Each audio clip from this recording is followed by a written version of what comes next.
Hai, saya Tony Bertilios. Welcome to Crab Aquatic. Nah, Crab Venture hari ini kita berada di kota Bogor Barat, di mana kota ini terkenal dengan suhunya yang dingin ya. Dan di sini mungkin jauh dari air, juga jauh dari pantai. Tapi kok bisa ya bikin crab house di kota Bogor seperti kayak gini? Nah, lebih lengkapnya kita akan masuk dan kita akan lihat ya. Karena yang terpasang juga cukup besar dan yang mengerjakan ini ternyata juga ahli-ahli perikanan.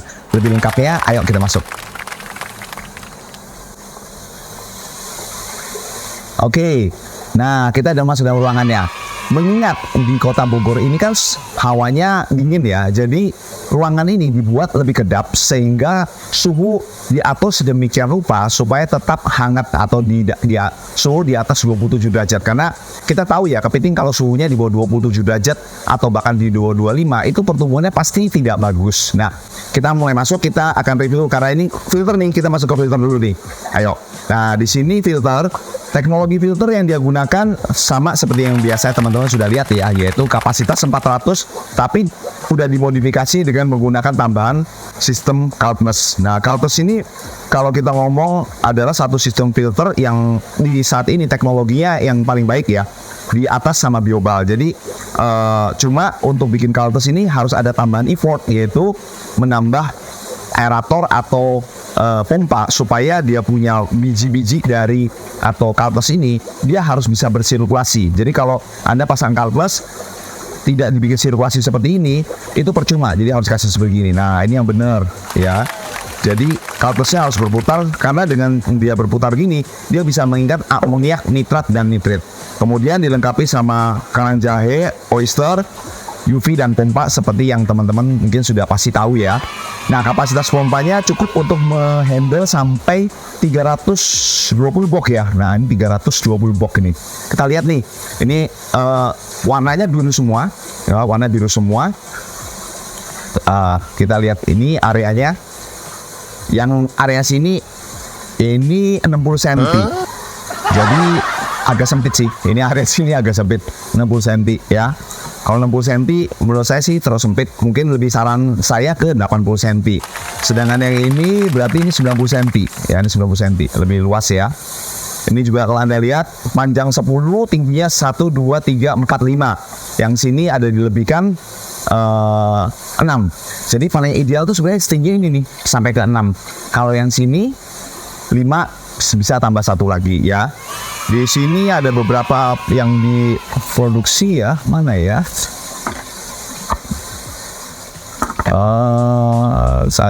Di sini tadi mungkin ya. Ada. Oke, waduh.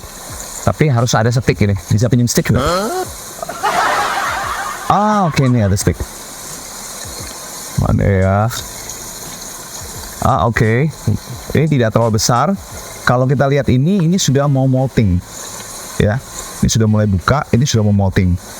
Biasanya kalau sudah mau begini, ini dia mulai berhenti makan, dia udah mau molting. Cuma kalau saya lihat di sini kasusnya, badannya kepiting rata-rata putih dan berkapur. Karena memang informasi yang didapatkan dilakukan dosing. Nah, mungkin dosing yang dilakukan rasanya kebanyakan ya, jadi akhirnya terjadi pengapuran.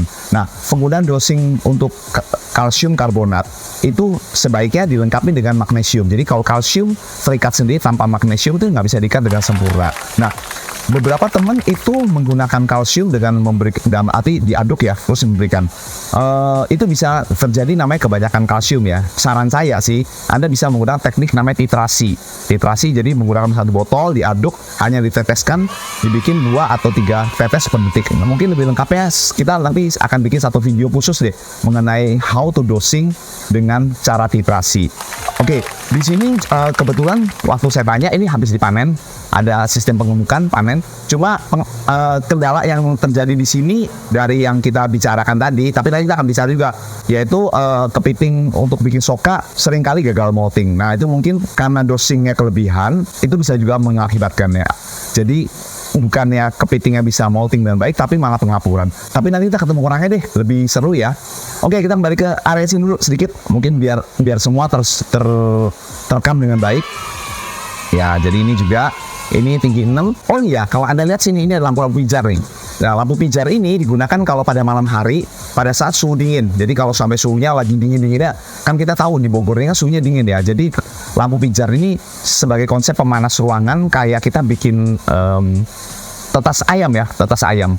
Nah, ini atasnya menggunakan asbes, nggak terlalu tinggi, jadi hawanya cukup hangat untuk ukuran satu kota seperti di Bogor ini. Oke, jadi ini yang mungkin kita bisa ceritakan, tapi lebih enaknya kita akan bicara ya sama ownernya. Kita akan tanya, kita akan kupas semua pengalaman dia, karena ini kan sudah cukup lama nih, dan dia sudah beberapa kali panen. Pengalaman-pengalaman dia selama menggeluti usaha budidaya ini.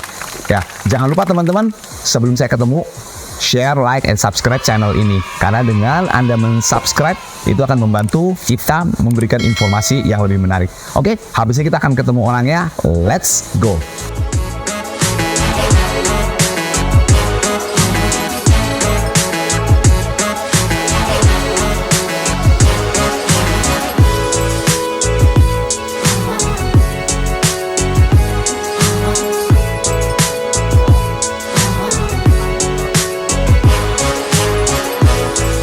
Oke guys, jadi sekarang saya sudah bersama dengan Faiz dan temannya.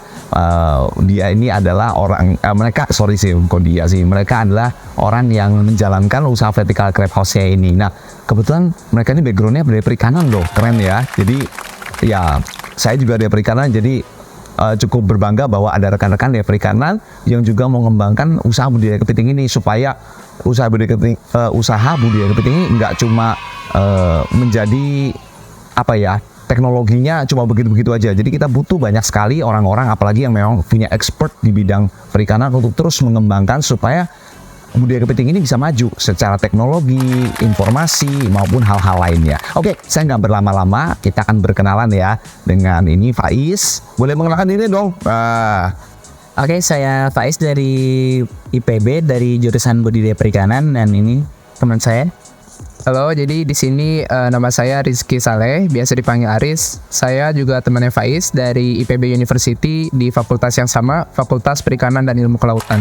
Oke, berarti dengan Aris dan Faiz. Oke, Aris, Faiz. Ya, supaya nggak salah nih kadang-kadang. Soalnya mirip-mirip sih namanya. Oke, saya akan pertanyaan yang simpel buat Anda semua. Boleh dijawab yang kira-kira bisa menjawab ya. Jadi, asal muasalnya bisa tahu crab aquatic ini dari mana dong?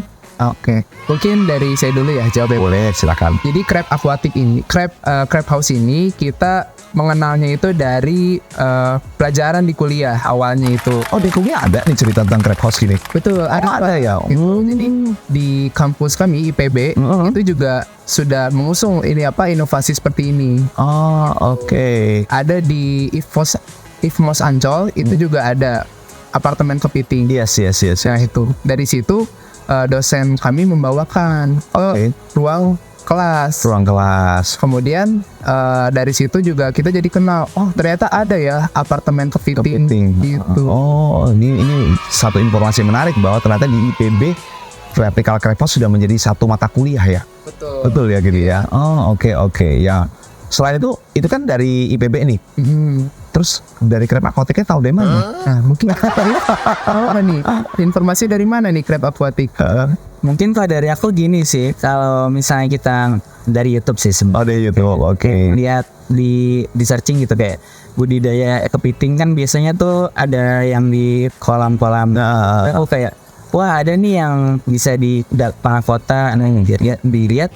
Wah ada nih apartemen kepiting, kayaknya seru nih. Terus jadi ngeliat terus makanya jadi tambah tertarik. Oke ya wes. Jadi kembali lagi, informasi dari YouTube ini menarik ya, banyak informasi yang kita dapatkan, tapi juga hati-hati.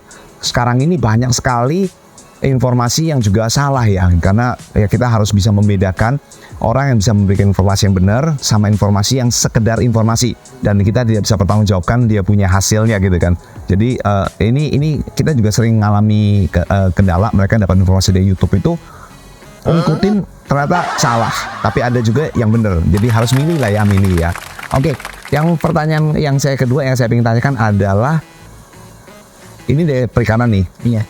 Saya juga perikanan. Perikanan tuh banyak kan, ada udang, ada ikan, ada macam-macam. Kenapa pilih kepiting? Oh jauh ya. Betul. Nah, jadi alasan awalnya kita itu kenapa milih kepiting karena, aduh mohon maaf sebelumnya ini agak. It's okay. Jadi awal mulanya itu kita sempat melihat di komoditas yang lain, Pak. Kan ada lele, Iya. ada nila, Iya. gitu. Tapi di sini kita melihat pesaingnya itu sudah banyak. Pesaingnya sudah banyak gitu. Kenapa kita tidak coba yang baru aja gitu? Iya. Apalagi ini kan inovasi yang terbaru gitu. Betul. Jadi kita lebih tertarik untuk mencoba hal yang baru dan juga kita melihat di sini kompetitornya masih sedikit.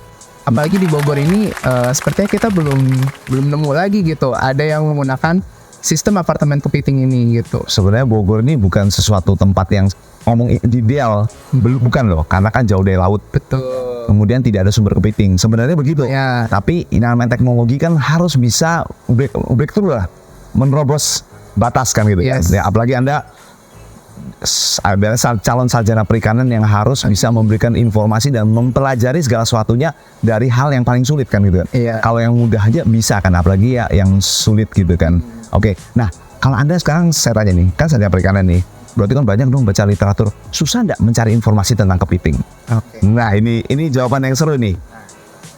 Sangat sulit jawabannya. Sangat sulit. Iya, jadi literatur yang membahas mengenai kepiting bakau itu masih sedikit tuh, karena kalau dari perikanan sendiri yang kita lihat banyak kan studi literatur itu membahas terkait udang faname. Betul. Jadi mengenai pembesaran kepiting bakau, mengenai pembenihan kepiting itu masih sangat minim informasinya. Oke. Tuh, jadi kita pun belajar apartemen kepiting itu sumbernya ya dari pengalaman para pelaku usaha yang lain. Begitu ya. Terus menarik sekali, tapi orang susah banget mencari informasi mengenai budidaya kepiting. Bukan karena usaha ini nggak jalan, tapi belum banyak pelaku usahanya. Kembali lagi.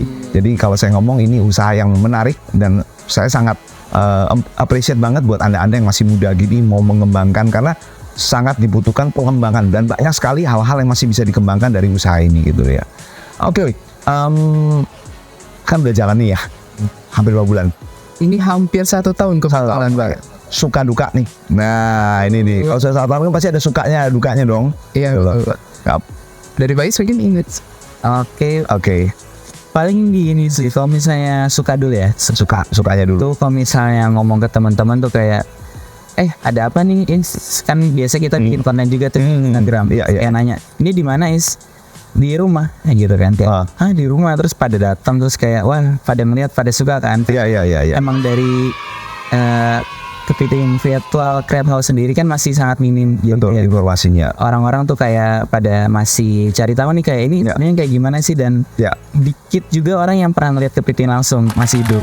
Oh ya? Iya. Jadi kepiting seneng ya? Iya. Suruh dia dicapin dong. Biar tahu rasanya juga sekali.